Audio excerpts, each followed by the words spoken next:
कर रहे हैं। चित्रम विभो कथ मवांग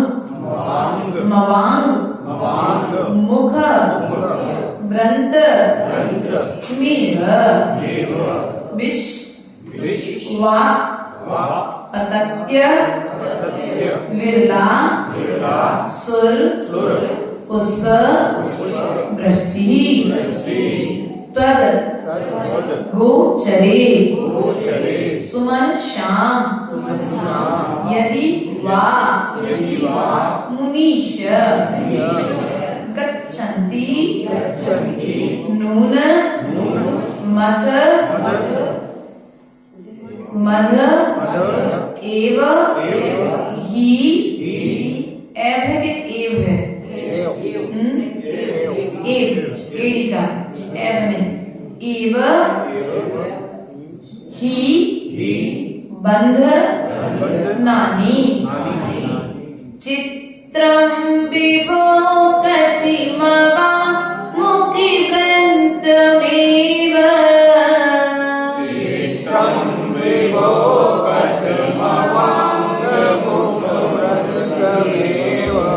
चित्रं विभो कतिमवा मुखव्रन्तमेव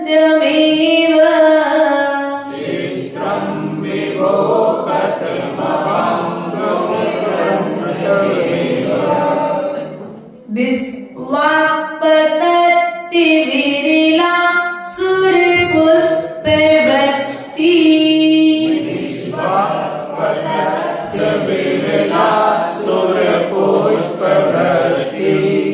त्वद्गोचरे सुमनीषा यदि वा मुनीश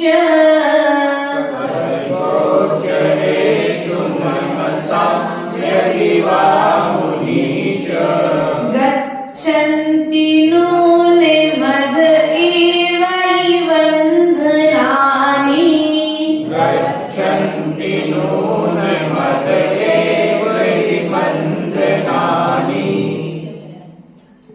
लीजिए आप गलत बोल रहे हैं।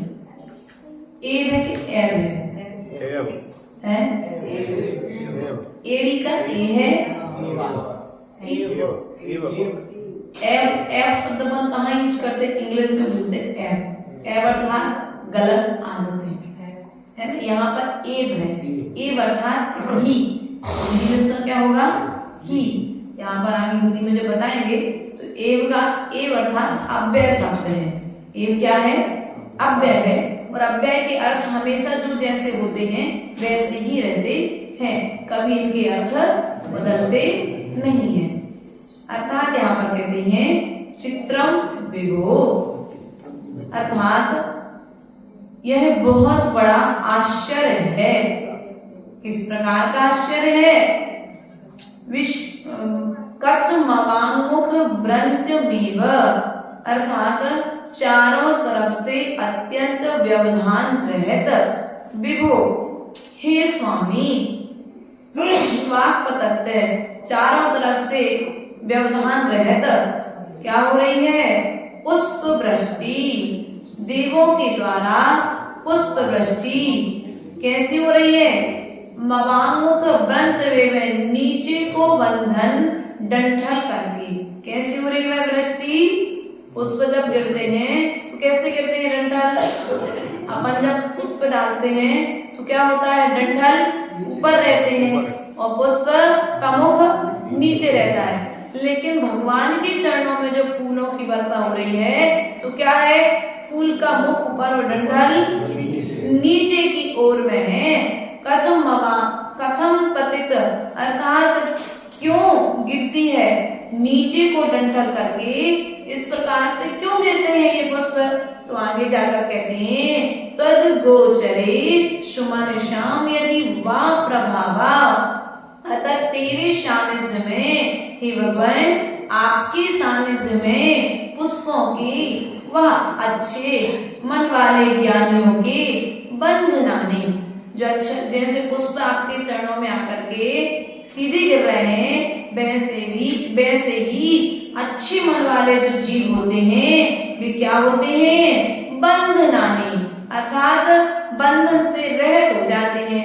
तो बंधन कौन सा है इस जीव के लिए? कर्म बंधा, अर्थात कर्मों का जो बंधन है वे बंधन क्या हो जाते हैं? बोलो तो जैसे फूल सीधे गिरते हैं उसी प्रकार से जो उल्टे सीधे कर्म उदय आने वाले हैं वे कर्म के बंधन क्या हो जाते हैं? सीधे हो जाते हैं। अर्थात जो गलत फल देकर के जाने वाले थे वे सही फल देकर के चले जाते हैं, निश्चय से नीचे को ही रहते हैं। अर्थात यहाँ पर कहते हैं कि जिस प्रकार इसमें कोई बड़ा आश्चर्य नहीं है कि देवों के द्वारा जो पुष्प वृष्टि हो रही है उस पुष्प वृष्टि में जो फूल बरसाए जा रहे हैं वे फूल अपने मुख को ऊपर किए हुए और डंठल नीचे किए हुए हैं, इसमें आश्चर्य नहीं है। क्योंकि हे भगवान, जो भक्त सच्चे मन से आपकी आराधना करते हैं उनके भी कर्मों के बंधन क्या हो जाते हैं? डंठल की तरह नीचे हो जाते हैं, अर्थात वे कर्म बंधन से रहित हो जाते हैं। अगले काव्य की ओर अपन हिंदी अनुवाद देखेंगे अभी। स्थाने स्थाने गंभीर गंभीर नहीं है, गंभीर मां नहीं है ना। अपन को गंभीर शब्द कहने की आदत है, इसलिए प्राय करके श्रावक क्या करते हैं? गंभीर को गंभीर कर देते हैं। कहीं कहीं पर सुनने में आ जाता है तो गंभीर हृदयो दधी संभवाया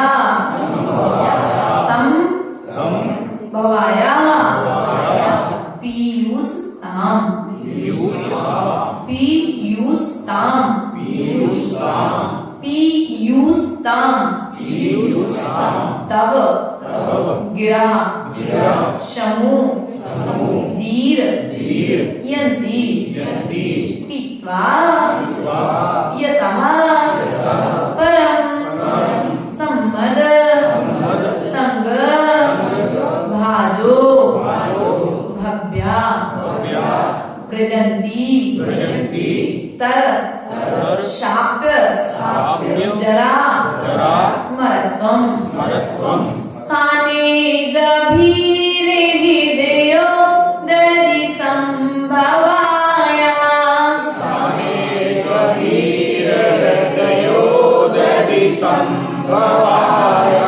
पीयूषितां तविगिरा समुदीरयन्ति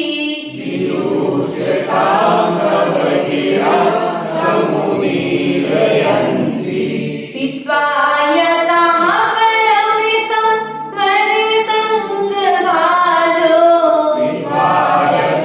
परमिशं मदसंगभाजो भव्या व्रजन्ति तर्षापि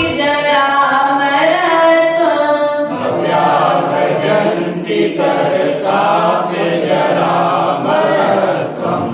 इसका उच्चारण कीजिए दोनों काव्यों का एक साथ।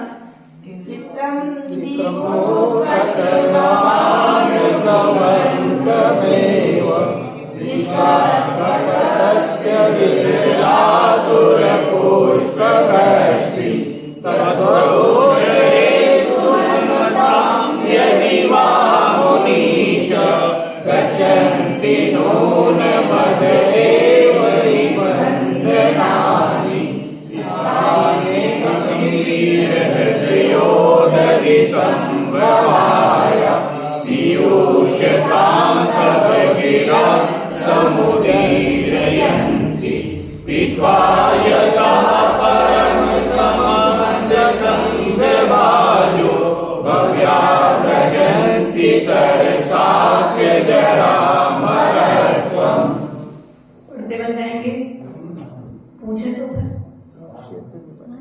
बता दोगे। आज पहली बार कहाँ से इसमें आना है कि हम पढ़ रहे।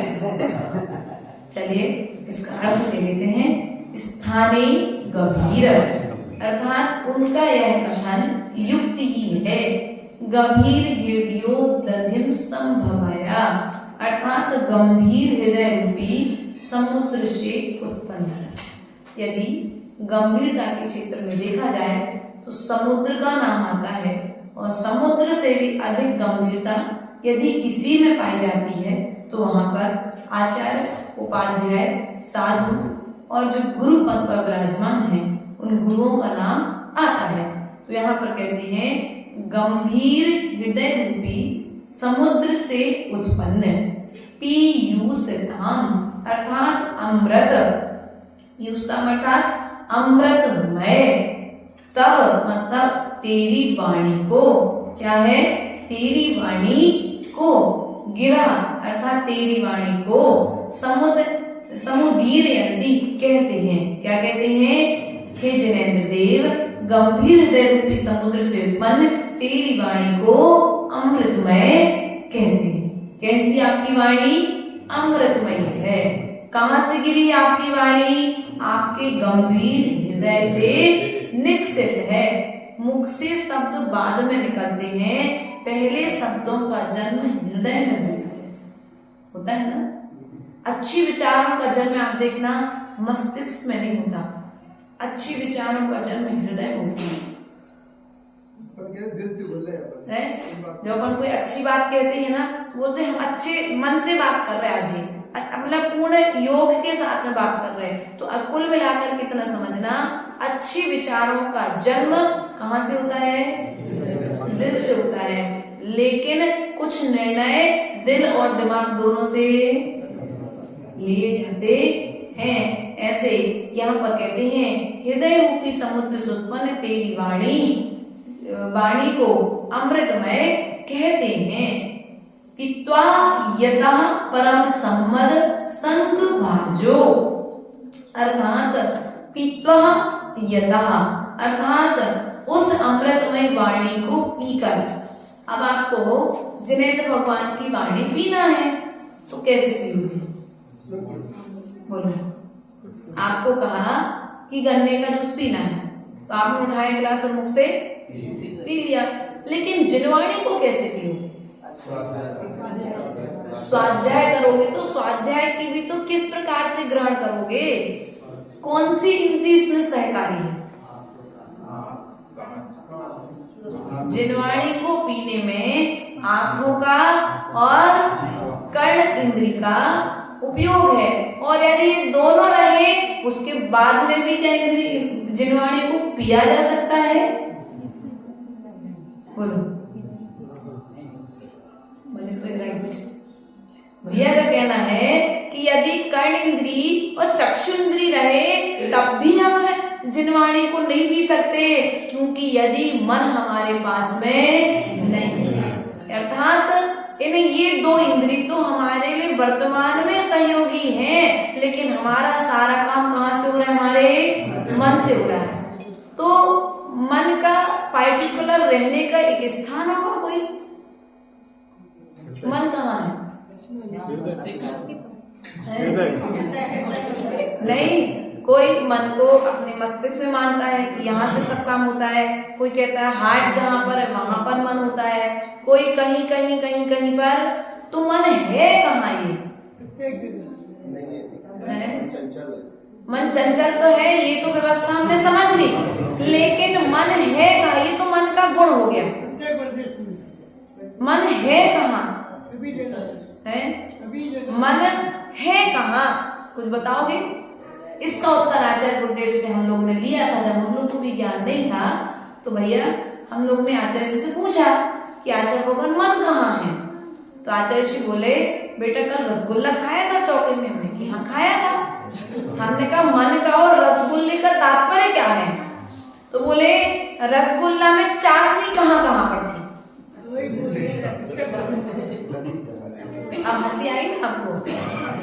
रसगुल्ले में चाशनी कहाँ थी बड़े भैया? चारों तरफ थी। चारों तरफ में अगर आपने चार दिशाएं पकड़ ली तो विगत दिशाएं चली गई, उसका ऊपर नीचे का हिस्सा, अर्थात सभी ओर से वह रस से भरा हुआ था। तो आचार्य गुरुदेव कहते हैं कि जिस प्रकार से उस रसगुल्ले में चाशनी चारों ओर में थी, अर्थात सभी ओर से वह रसगुल्ला चाशनी से भरपूर था, उसी तरह से हमारा जितना बड़ा आत्म प्रदेश अपना शरीर है, उतनी जगह हमारा मन विराजमान है। कौन से हिस्से में? अर्थात हमारे आत्मा के प्रदेशों का नाम ही तो मन है। आत्मा के प्रत्येक प्रदेश जहाँ जहाँ पर विराजमान है, जहाँ जहाँ पर उनका संचार है, वहाँ वहाँ पर आत्मा है। ऐसा यहाँ पर कहते हैं। आपकी अमृतमय वाणी क्या करते हैं? कर्ण अंजलि के द्वारा पान कर। किसके द्वारा पान करते हैं? कर्ण अंजलि के द्वारा परम सम्मद अर्थात उत्कृष्ट योगों का अनुभव कर। क्या करते हैं? जब वे आपके रस आपके इस जनवाणी रस का पान करते हैं तो क्या होता है? वे परम सम्मद अर्थात वे सम्यक्त को प्राप्त करके अपनी आत्मा का अनुभव करते हैं। क्या करते हैं? आत्मा का अनुभव करते हैं। भव्या व्रजंती तशाप्य जरा मरत्वम अर्थात भव्य प्राणी जो आपका ये कर्णांजलि के द्वारा रसपान करते हैं, वे भक्त जीव शीघ्र ही क्या हो जाते हैं? अजर अमर पद को प्राप्त हो जाते हैं। इस प्रकार से पूर्णचंद्र स्वामी ने विवक्षा करी है कि आपकी गंभीर वाणी का जो जीव रसास्वादन करते हैं, वे अजर अमर पद को प्राप्त कर लेते हैं। यहाँ पर कहते हैं समविसरण में नभ से अविरल पुष्प समविसरण में नभ से अविरल पुष्प वृष्टि सुनि गण करते चारों तरफ सुमन गिरते फिर डंठल नीचे क्यों रहते अथवा सचमुच सुमन से सज्जन चरण कमल में आते हैं निश्चय से कर्मों के बंधन नीचे को हो जाते हैं हृदय सिंधु से प्रकट हुए हैं विशद अर्थ गंभीर वचन अमृत वचन कहाते क्यों वह दिव्य ध्वनि मंगल प्रवचन क्योंकि प्रभु वचनों का प्याला कर्णांजलि जो पान करे परम सुखों का अनुभव करे भक्ति अमर शिव धाम भरे। इस प्रकार से इस 21 काव्यों की विवक्षा हम सभी ने आज यहाँ पर सुनी। बोले पार्श्वनाथ भगवान की जय। चलते हैं छठवाला